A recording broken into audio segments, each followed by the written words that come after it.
So as you can see, I picked out the book Scarred, which is supposed to be like a Lion King retelling, which I heard not very much about, but it sounded interesting. So I wanted to get it, but it's just, I can't justify spending Barnes & Noble's money when I looked on Amazon and it's cheaper. So I'm just gonna order it tonight and it should be here by tomorrow, and then I'll pick this vlog back up whenever I get it. We can regroup then. Hey guys, so like I said, I ended up ordering Scarred on Amazon that day, and it came literally the next day around noon. So here she is. I've not read her. Honestly, I don't even really know very much about this book. I was watching Alexa Ray, the booktuber. She's so cute. I love when she's like, Alexa Ray.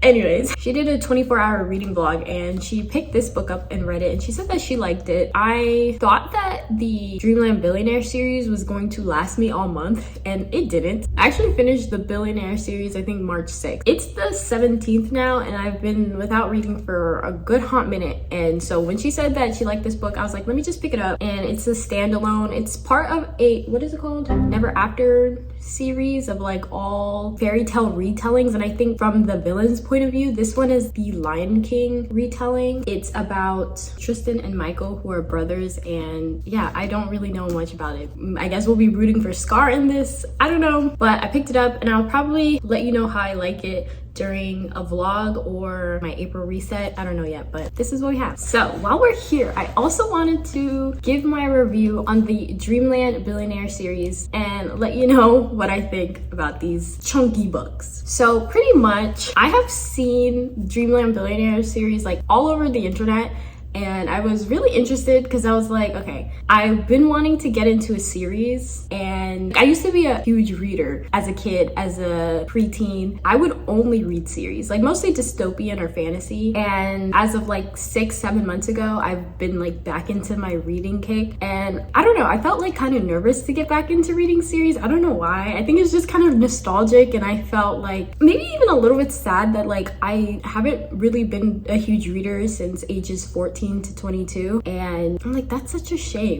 And like series used to be my whole thing. In high school, I started reading self-help books. I'm like, girl, who are you? Let's get into fiction. Like, that's where the fun is. So I picked these up, and usually when I would read series, I would just buy them one by one. Well, my parents would buy them one by one, and I was a little nervous of just buying them all at once because I was like, what if I hate it? Then I'm gonna have to force myself to read the other two. But it wasn't bad. So let's talk about it. So I'm gonna just break it up how I do all my reviews. This is gonna be spoiler free, and then at the end I might just throw in a few spoilers if I think they're relevant, but I'll let you know if there are spoilers before I get into it. So pretty much the series is about these three brothers, and their grandfather just died, and in his will the grandfather gave each of the boys a task in order to earn 18% of the family company. And this is a big company. The 18% is equivalent to $25 billion for each of the boys, so it's a lot of stakes and a lot of pressure. And so in each book we follow one of the brothers trying to finish their task, and of course in each book there's a love interest who is pivotal in helping the guys get the part of their shares. Also, their father, so the grandfather's son, also has his own task to do. We don't know what his task is until like the last book, but pretty much it's really important for each one of the brothers to get their share. So when all of them work together, they have more power and say in the company than their father, because they have a terrible relationship with their dad, and we don't like the dad. So yeah, that's pretty much the basis of this series. Let's go ahead and talk about each one of them. So the first book in the series is The Fine Print. It's about the youngest brother, Rowan, and he's tasked with spending 6 months at Dreamland, which Dreamland is their family's theme park, and it's equivalent to Disney World. Like, everyone knows it around the world. They have Dreamland movies, Dreamland princesses, the whole, like, just think Disney. And he doesn't like it because he has bad memories there. But he's tasked with like spending 6 months there and trying to find areas of weakness within the park and make it better. And he meets this girl named Zara, and she loves Dreamland. She's an employee there, and he thinks thinks that she's the best hope he has to help renovate Dreamland into the best version ever. So yeah, she's the love interest. It's kind of like a Grumpy Sunshine story, and I guess I like Grumpy Sunshines. I didn't really know what kind of tropes I was super into until recently, and I did like that aspect. In the beginning, I really liked this book. I thought that this could possibly be a 5 stars initially because I liked the pace of it. I liked how they didn't really waste time getting into it, which I hate it when books just like drag on for no apparent reason. And this wasn't the case in the beginning. I read like 70% of the book in like the first day, but then I kind of got a little bored and didn't really end up finishing it until like 5 days later. I just kind of felt like at some points it was kind of all over the place. Like this book is how many pages? 427 pages, and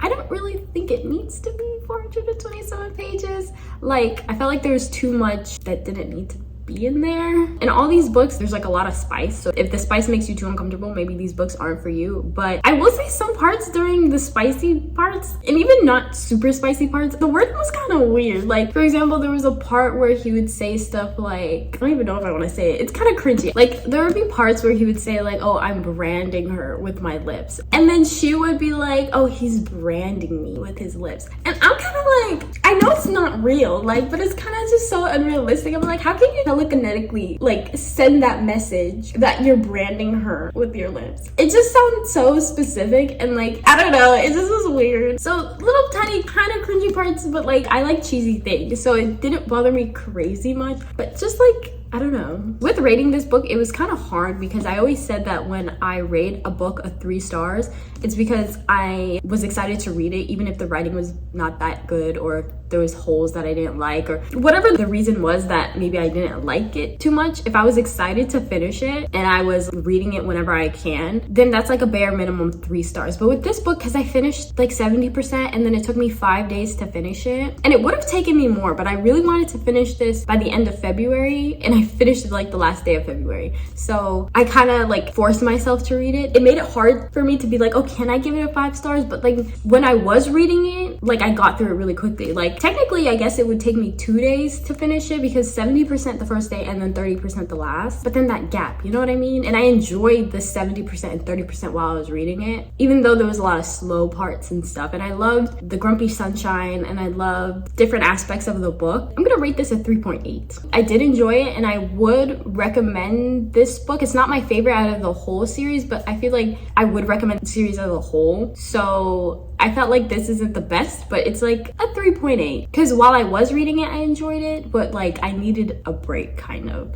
Maybe also because it's like so thick, and it only gets thicker from there, so I was kind of like, oh, you know, like, but I still really liked it. So there she is. The next one, Terms and Conditions. This was my favorite. I just love this book so much. So let's talk about it. So I took like a day or two before starting this one, and I read it in less than 24 hours. I was just so hooked, and this book has 473 pages, so it's bigger than this one. And this one is about the oldest brother, and his name's Declan, and pretty much in the grandfather's letter, he said that he needed to get married and have a child, which it's kind of crazy. Like, he needed to just run a theme park for 6 months, and this man needs to get married and have a child. Kind of drastic. So yeah, we get little bits of Declan in this book, because in this book they mention how he's trying to find like a marriage of convenience. Him and his assistant Iris are like, I guess, doing interviews and trying to find the perfect girl and stuff. So we get kind of a sneak peek in this book. And then in this book, Iris, like I said, the assistant, she found a girl who's ready to marry Declan, and then during the party where they were gonna announce the engagement, the girl quits. She's like, no, I'm not doing this. So in a panic, Iris says that she will marry him. So this is kind of not even fake dating, but like fake marriage. In the beginning, like straight off the bat, Declan is saying that every touch, every kiss, everything is just a game to him. Don't take this seriously. We pretty much follow them during this whole fake marriage, but not really fake because they actually have to get married. So they got actually married. It's kind of hard to talk about this without spoiling it, but they're pretty much trying to like figure out how to make this work. And of course they start catching feelings and stuff, and it's kind of hard knowing that like they're actually gonna get married and they actually have to have a child together at some point. I guess it can be a grumpy sunshine, but I feel like Iris might not be as sunshiny as Zara in this book. But Declan and Rowan are kind of very similar. I was reading some reviews and people were just like crossing out like Rowan and just writing Declan because they were pretty much like the same grumpy character. They say that like Rowan is supposed to be more happy or nicer, but they're both jerks, but like not to the girl that they love. Iris is a black girl in this book, which honestly I really love. Like I don't think that's a surprise, and I felt like because growing up like I would never see like a female black love interest, and the fact that she was like a love interest and she was black and it wasn't even a plot like, oh, she's black, like can you be with the black girl? Like there was no struggle in the story surrounding her being black. Like I felt like it healed a part of my childhood. I just loved how it just wasn't a thing, it wasn't an issue. And I remember I saw a Goodreads review, and I'll try to put it up if I can find it. This person in the review saying like, what was the point of her being black if they weren't gonna tie her culture into it? And honestly, I could not disagree more, and I kind of got a little bit really upset about that because like I don't know why a white girl can be the love interest and she can be more than her race, but then if she's black it has to be purposeful. Like you have to put in some type of culture, you have to make it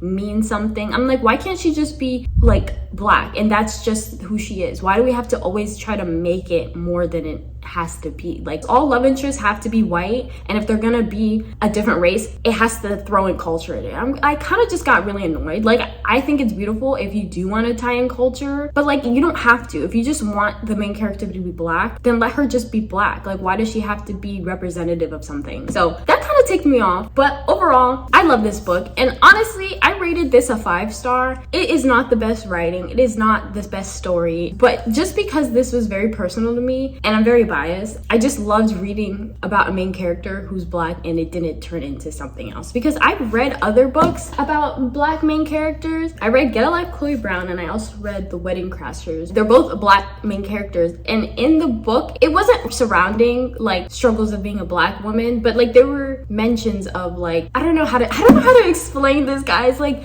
there was like mentions of like, oh, you don't know how it's like being like a black girl, or like underlining struggles of being a black girl. Like it wasn't like the whole point of the story, but there was like mentions of it, and I don't mind it. Like if someone mentions it I'm not gonna throw a fit about it, because like there are things about being a black girl that probably other people cannot. Okay, but I just like how this wasn't part of it. You know, sometimes I just want to live my fairy tale, and I just want to have a beautiful black woman just doing her thing and not having to worry about being black, because like in real life sometimes you're already thinking that, you know. Like I don't want to read a book to be reminded about real life problems sometimes, and I'm sick of like always having like books about struggles of being black. I don't think it's bad to put it in there, but it's nice to have like a black character who's just black and she's just elegant and living her best life and beautiful, and we don't have to talk about the societal struggles that are going on. You know, I didn't really mean to be in a tangent, but it's just something that I guess really bothered me that I didn't know I felt so passionate about until now. So overall 5-star, and I used to be like so hesitant to make books 5 stars because it makes it seem like it's perfect, and this book is not perfect, but I just loved it and I would recommend it. And if you are like me, if you want to read a book about a black girl and not have to worry about like it being about slavery or segregation or problems of today, like you just want some like pure representation, then read this book. And that's all I have to say about that. All right, so the last book is The Final Offer, and she's a thickie. This one is about the middle brother, and his name's Cal, and this book has 583 pages. So this was so thick. And it's crazy to me how I thought initially like this was a thick book, and then there's this one, like, come on. But anyways, I read this book in 2 days, and this one was about, like I said, the middle brother Cal. He was tasked with spending a summer at the family lake house before selling it. Pretty much there's this girl named Alana who she and her family lived at that lake house, and I guess they like took care of it. They live in Chicago and this lake house is somewhere else, so every summer like they would all spend time together with Alana's family. When his family would leave, her family stayed there and tended to the house and stuff. He shows up at the house and he doesn't know that she's still living there. They were also exes. So 6 summers ago, they broke up, and it's very awkward when he shows up. And when he left before, he promised to never come back. Something also to know about Cal is that he struggles with addiction. He's an alcoholic. That was something that I've never read about before, and I thought it was pretty interesting to not really learn about things about alcoholics, because I kind of already knew the gist, but like how it could play into a romance, because this is a second chance romance trope. When Cal wants to sell the house, Alana doesn't. Both of their names are on the deed to the house, so they have to pretty much work together to see how they can both get what they want. And like I said, the inheritance is bigger than just him. Like, he's responsible for getting his part of the share, so then all the brothers collectively can have more power than their father. This is a second chance romance, which I'm not really a fan of second chance romance. I guess it's not as exciting as like maybe like fake dating or grumpy sunshine or stuff like that, just because they've already been there, done that, you know, like they have a past with each other, so it's kind of like not super exciting. And I will say I wasn't rooting for them that much. Like, I kind of didn't care if I'm being quite honest, but it was still cute. It was very thick, and I will say that I kind of had to force myself to read all of it in 2 days. I just didn't care for it as much as the other two. And something too about Cal is he's the nicest of the brothers. The others are like grumpy and mean. He's like pretty chill, laid back, funny. He's also best friends with Iris, which I absolutely loved, because that was a friendship that I didn't think would be so like wholesome and cute. And we get to know more about their friendship in this book, but it carries on in this book as well, which I thought was really sweet. A rating for this book, I would say it's a 3.5.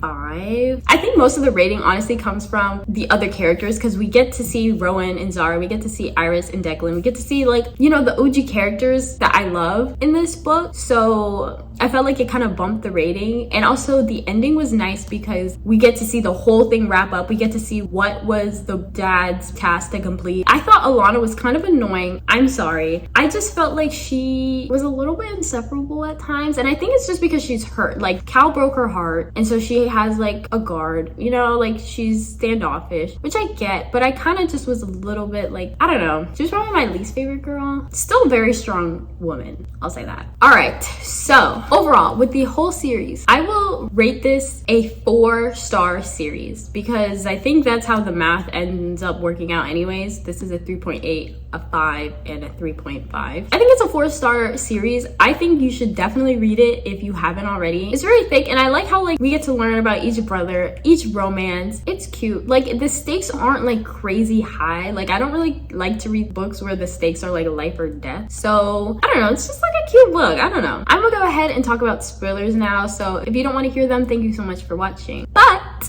if you want to stay and hear about my thoughts in terms of like spoilers and everything, then we can go ahead and talk about that. So the first thing that I wanted to address was I felt like it was kind of weird how I didn't understand the dad. In the fine print, I thought that the dad was going through some type of character development. Like, I thought he was ready to change because he was like a vote in Dreamland situation, right? And he seemed different. Even I think Rowan said he seemed different, but he couldn't put his finger on it. And so I was thinking, okay, he changes, like something's going on. But then throughout the rest of these 2 books, he was a complete jerk, and I was like, where did the like thing go? Like, it made it seem like the author wanted the dad to go through some type of character development, but then changed her mind in these books. So that was kind of weird to me and annoyed me. In the fine print, I kind of got annoyed how, well, actually not even in this, in the fine print and in the final offer, it was kind of annoying how both started off with the boys kissing the girls, and then they're like, oh no, I shouldn't have done that, it was a mistake. And then they go through 100 or so pages, not talking about it, not doing it again, and before they get back into trying to start a romance. So I thought that that was kind of annoying, because I was like, is it a slow burn or not? I also didn't like how in this book, like, it was kind of like an instant love. Like, Rowan was automatically, when he saw Zara walk through the door, he was like, she's beautiful, she's the one for me, something special, like all this stuff. I'm not really a fan of that. And then in these 2, there's also kind of a lot of copying with, first of all, the boys' personalities. These are the same damn people. And then also, like, both girls get hospitalized, and then they both have like realizations when they're hospitalized that this is getting too much for them. Then they both try to stop the girls from quitting their jobs because they're in love with them. I felt like in these 2, it was kind of hard to know when the exact flip was switched when they wanted more with the girls. I felt like with this book, like, he had like a lot of internal struggle. He was pretending to be someone else. he was kind of like, I don't know like what to do, what am I doing? But with this one, they're kind of like, no, I can't be with them. And then all of a sudden, very randomly, they're like, I need to make her mine. So that was a little confusing. I thought it was really cute how they have Camille in this book and how Cal grows to really love her, and every time he referred to them as his girls, my heart, oh my god, that was so sweet. I love that. Oh, also didn't think that this book needed to be this long. It could have been cut in half and it would have given the same. I liked how all the books there was some type of character development. Like this book, he helps the employees, and you know, we saw it coming, but I like that it still happened. On this book, he just becomes, I think, softer. I like how in this book, when Cal was trying to get the house and Alana, like keep them both, Declan was like, you're not in this by yourself, we got you. And I was like, aw, that's cute. Character development, because before he would have been like, leave the girl. But now that he's in love and soft, I thought it was sweet. And he's about to be a father. And then, of course, he gets better, gets sober, and we love that. And lastly, I cannot not talk about them all, you know, getting married and having children. I think that's so sweet. I was kind of confused with the timeline after reading the fine print. I know that like in the first book, it was like, I think a year later, 3 years later, like, you know what I mean? So I was kind of trying to do the math, at least with the kids, and try to figure out all the kids' ages and stuff, but it didn't really take much to figure it out. So overall, I love this. I thought it was very sweet. Yeah. If you guys have any book recommendations, let me know. I'm always looking to add more books to my TBR list. And in regards to my Black Girl rant, if you have more books similar to this where it's not Black Girl struggle, let me know what they are. Yeah, other than that, thank you so much for watching. Don't forget to subscribe if you haven't done so already. And I'll see you guys in my next video. Bye!